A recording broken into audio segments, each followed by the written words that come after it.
History. నేను ఇంతవరకు past history అందుకే చెప్తున్నా. Jashuva also recollecting their past history.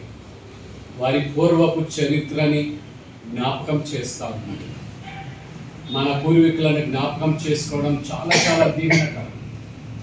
మన పూర్వీకుల జీవితాలలో దేవుడి ఆశ్చర్య కార్యాలు జ్ఞాపకం చేసుకోవడం చాలా అవసరం. We get lot of strength, directions for our present day life.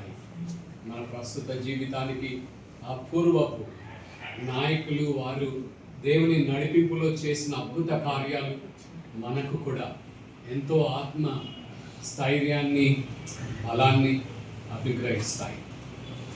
రెండవది ఫేర్వెల్ స్పీచ్ ఆఫ్ జాషువా. యోషువ దైవజనుడి ఫేర్వెల్ స్పీచ్.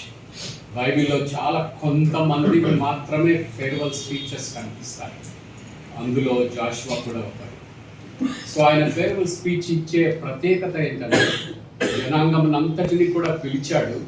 ఆయన నాయకత్వంలోనే యుద్ధాలు చేశారు.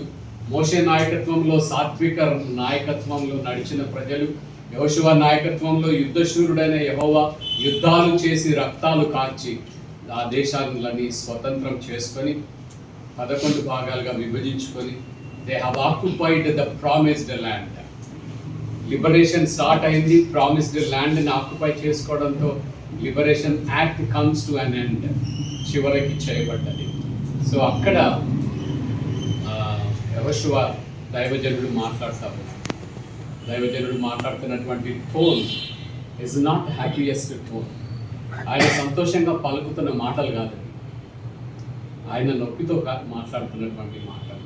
ఆ నొప్పి వెనుక కారణం ఏంటంటే ఆక్యుపై చేసుకున్నటువంటి ప్రజలు, చాలా ఫ్రెష్గా లిబరేషన్ని అనుభవించినటువంటి ప్రజలు ఒక్కసారిగా దేవుని నుండి దూరం ఎలా వెళ్ళిపోతారు అని ఆయన ప్రశ్నిస్తూ ఉన్నారు. మన జీవితాలలో దేవుని కార్యాలు జరిగి చాలా సంవత్సరాలు అయిపోయాయి. కొన్నిసార్లు మర్చిపోతాం.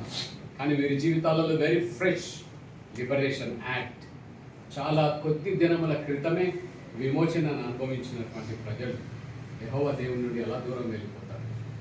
తను చెప్తున్నాడు, మీరు ఎట్టయినా ఎవరినైనా ఆరాధించండి. It is your freedom, your choice. But my choice is not my choice, my family choice. యెహోవా దేవుడిని మాత్రమే ఆరాధించగలరు. ఆయనే మా విమోచనకర్త, ఆయనే మా సృష్టికర్త. ఆ మాటలు వింటున్న ప్రజలందరి హృదయాలను నొప్పించాయి, దుఃఖపరిచాయి. అందరూ కూడా ఏడవడం ప్రారంభం చేశారు. యెహోవా దేవుని వైపు మరలుకున్నారు. National repentance had taken place. రాజ్యం అంతటిలో పశ్చాత్తాపాన్ని కలగచేసిన ఒకే ఒక కుటుంబం యెహోషువ కుటుంబం. దేవుడు మన కుటుంబాన్ని అలా దీవించుకుంటారు.